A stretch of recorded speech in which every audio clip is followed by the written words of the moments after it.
edhe sidomos për vëllezërit e afërt me të cilët ke raportet mira. Jemi mirë, shëndoshe mirë, rahat, veç kurse, domethënë mendime, paragjykime, kështu, domethënë dyshime. Kjo është e ndaluar me fjalën e pejgamberit sallallahu alaihi wasallam. Kurse ajo që pëlqehet prej këtyre mendimeve të këqija ose paragjykimeve, është për një njeri që është armik i fesë. Domethënë ka armiqësi në fe, pa marrë parasysh nëse është armiqësi e vogël, ndonjë bidat i lehtë, domethënë bidat që nuk është kufër, ose bidate që janë kufër, që është armiqësi e bazave të fesë, ose prej mosbesimtarëve në përgjithësi, aty, ose domethënë në këtë aspekt armiqësi fetare, ose armiqësi personale, domethënë prej dikujt që të sulmon edhe do me të bëj dëm, atëherë mendimi dhe paragjykimi për ta është i preferuar, domethënë që njeriu të ruhet, edhe të ketë pritshmëri për të këqija prej tij. Pra ai që është armik nuk pritet diçka e mirë. Edhe prandaj është e çuditshme si sot njerëzit, domethënë janë shumë larg nga kjo mençuri. Nëse i shohim, domethënë këtë që është duke ndodhur aktualisht këto ditë me luftat e Iranit, domethënë rafidit, të cilët ja kanë kalu feve të tjera në kufër. Ja kanë kalu. Domethënë, ata thonë se Aliu radhiyallahu anhu i ka ndorë të gjitha çështjet e dunjas dhe ahiretit. Domethënë, dorën e tij është secila grimc që ekziston në dunja. Edhe ai vendos me dhon fëmijë ose mos me dhon fëmijë ose pasuri ose smundje, shërim, domethënë Aliu radhiyallahu anhu. Dhe nuk i kanë lënë Allahu subhanahu wa taala asgjë për këtë dunja. Dhe për në ahiret kanë thonë në librat e tyre, domethënë bazat e besimit të shijave, rafidive, është se në ditën e gjykimit Aliu do të gjykojë mes njerëzve. Edhe ata shijat, domethënë do t'i fusë në xhenet, kurse të tjerët në xhehenem. Edhe për këtë shkak dhe për disa prej Ahlul Bejt, imamat në përgjithësi, thonë imamat vendosin për rënien e shijut, imamat e tyre, dhe të tjera do thotë të gjitha cilësitë e rububijes i kanë hequr nga Allahu në besimin e tyre dhe u kanë veshur imamve. Dhe pastaj për këtë shkak i bëjnë qafira sahabët e pejgamberit sallallahu alaihi wasallam në mënyrën më të tmerrshme. Do thonë se siç përshkruhet në atë librin e tyre El Kafi, përshkruen tmerret e xhehenemit, shkallë pas shkalle. Më thënë tregohet se e ka marrë me lajkja, më thënë iblisin, për t'ia treguar vendin në xhehenem. Edhe aty fillojnë t'i përshkruen shkallët e xhehenemit, kur hyn fillim, çfarë dënimi, pastaj më thellë, dënimi më i rëndë, më i tmerrshëm, më thellë, më thënë krijesa të tmerrshme dhe dënime më të tmerrshme kështu me radhë. Dhe kur arrin të shkalla që mendon iblisi se është e fundit. Edhe i thuhet, domethënë aty përshkrimi është me të vërtetë që të rënqedh, dhe i thuhet atij, ky është vendi yt. Edhe thot iblisi se ky është vendi më i keq. Po a ka edhe më keq, a ka më poshtë? Ka thënë po, ka edhe më poshtë.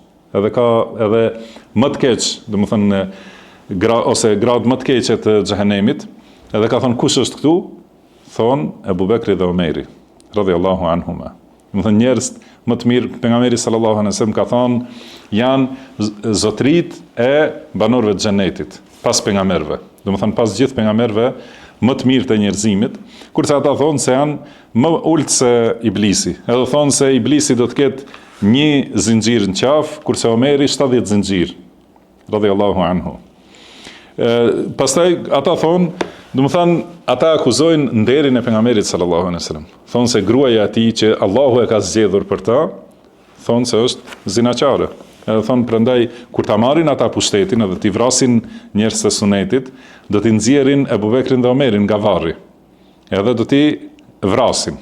Domethënë se nuk u mjafton që ata kanë vdekur, por duhet patjetër t'u apresin kokën Ebu Bekrit dhe Omerit, t'i nxjerrin nga varri, t'i vrasin, ta nxjerrin nga varri Aisha radhiyallahu anha, edhe ta gurzojnë, domethënë se ka bërë zina. Pra pejgamberi sallallahu alaihi wasallam ka qenë gjallë edhe e ka duru do të dhe me këtë rrethinë e gruas, që njeriu më të ulët rrugës nëse e merr, edhe nëse e di që gruaja e tij e ka tradhtu, e largon më e pakta, ose e dënon, do të thënë varësisht nga niveli i nderit dhe burrnisë që e ka. Kurse i dërguari Allahut sallallahu alaihi wasallam, do të thënë si thon shijat, gruaja e tij ka bërë zina, edhe atëherë pejgamberi sallallahu alaihi wasallam ka jetuar gjithë jetën me ta dhe ka vdekur në prehrin e saj radhiyallahu anha. Wa sallallahu ala nabiyina Muhammad wa sallam. Prandaj ata thonë se do të thënë te shijat, ehlu suneti janë më të këqij se jahudit dhe krishterët. Edhe ata thonë se ehlu suneti janë, do të thënë sipas disa fjalëve që i thonë, janë fëmijë të iblisit. Edhe prandaj vrasja e ehlu sunetit për ta është më e mirë se çdo vepër tjetër. Edhe këtë kemi pa në praktik. Gjatë gjithë historisë, jo vetëm tash, gjatë gjithë historisë rafidit vetëm kanë qenë tradhtar dhe e kanë sjell armikun mesin e muslimanëve. Edhe në kohën tonë, çka kanë vepruar ata në Siri dhe në Liban për shembull dhe në Irak, edhe në vende të tjera, në Yemen, do të thënë çka veprojnë ata është tmerr për muslimanët, që nuk e kanë bërë të tjerët, as nuk kanë bërë mongolët mushrik, as nuk kanë bërë jahudit e krishterët, nuk i kanë bërë ato krime që i kanë bërë shijat, edhe pastaj vinë njerëz që i thonë vetes hoxhallar, që thonë se duhet kemi mendim të mirë për ata, se edhe ata falen drejtim të Mekës e kështu. Do të thënë ata janë fjalë të kota që vinë nga njerëz që nuk kanë asnjë grimc të mendjes dhe mençurisë, ose janë njerëz të tradhtar që mundohen të na manipulojnë dhe të na tradhtojnë, ose janë me të vërtet njerëz të çmendur që nuk kanë asnjë grimc të mendjes dhe mençurisë. Do të thënë se nuk e kuptojnë se në çka ndërtohet veprimtaria e atyre, edhe secilit njeri ndërtohet në besimin dhe ideologjinë që e ka. Dhe ideologjia e rafidive është më e tmerrshmja, një prej më të tmerrshmeve që ekziston në këtë botë. Do të thënë, nëse flitet për shirk, është njësoj, do të thënë kanë shirk në luhije, do të thënë adhurimi i varreve, kështu ajo është shumë e rëndomt tek ata, mirë po edhe rububia dhe emra dhe cilësitë. Madje japin imamëve cilësi edhe më të fuqishme se cilësitë e Allahut subhanahu wa taala. Thotë shirku i tyre është, prandaj nuk mund të themi se kemi ndonjë popull tjetër që bëjnë shirk dhe këta janë më të mirë se janë musliman. Shirku i tyre është që nuk ka lidhje me islamin, edhe ndoshta e kalon shirkun e shamanëve ose hinduzëve ose, do të thënë, i japin imamëve pra cilësi të Zotit. Edhe te ata, edhe pse i thonë imama, po realiteti i besimit të tyre është se besojnë 12 zotra në rububie. Mos flasim për uluhie dhe të tjerat. Edhe kurse të tjerat, do të thënë fjalë që i flasin për sahabet, për Kur'anin, se thonë nuk është ky Kur'ani që i ka zbritur pejgamberit sallallahu alajhi wasallam, se sahabet e kanë shkruar, e kanë mbledh. Edhe kanë thonë se ata e kanë ndryshuar, do të thënë sahabet e kanë shtrembuar Kur'anin. Pra nuk i besojnë këtij Kur'ani, nuk i besojnë këtij pejgamberit sallallahu alajhi wasallam, sunetit nuk i besojnë. Edhe nuk i besojnë sahabeve, atij selefi, atij në paraardhës që i kemi ne, atëherë si që kanë në fenë e njëjtë me ne. Do të thënë nuk ka asnjë pikë. Edhe është një gjë që do të thënë është e rëndë të përmendet, mirë po duhet që të njihet realiteti i tyre. Në librat e shijave, ma bëni halal për këto që përmendet, thonë se edhe një pjesë e pejgamberit sallallahu alajhi wasallam është në xhehenem. Sepse do të thënë për shkak se i ka pas gra Aishën dhe Hafsën radhiyallahu anhuma. Do të thënë për shkak se ka pas kontakt me to, do të thënë ajo pjesë e tij është në xhehenem. Do të thënë këtë thonë edhe për dërguarin e Allahut sallallahu alaihi wasallam. Atëherë si me llogarit se ata janë vëllezërit tanë, ose të gëzohemi nëse arrin ata ndonjë sukses, megjithëse nuk kanë asnjë lloj suksesi.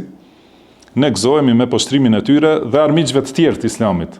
Nuk ka dhëmshuri për asnjërin prej armiqve të islamit. Edhe elhamdulillah që e lutim Allahun që t'i ruaj muslimant në mesin e tyre dhe t'i shkatroj të tjerët mes veti, domethënë këta kriminela që nuk ndjejnë dëmshuri ose njerëzillok ndaj njerëzve që janë musliman. Allahu i ruajt musliman dhe i forcoft dhe i udhëzoft në rrugën e tij të saktë. Prandaj domethënë mendimi i keq për vllajën tënd është i ndaluar. Kurse mendimi i keq edhe pritja e të keqes nga armiku, kjo është pjesë e mençurisë. Edhe nëse mendon njeriu se është shumë i mirë, nëse mendon mirë për armikun, atëherë domethënë se është budalla i çmendur.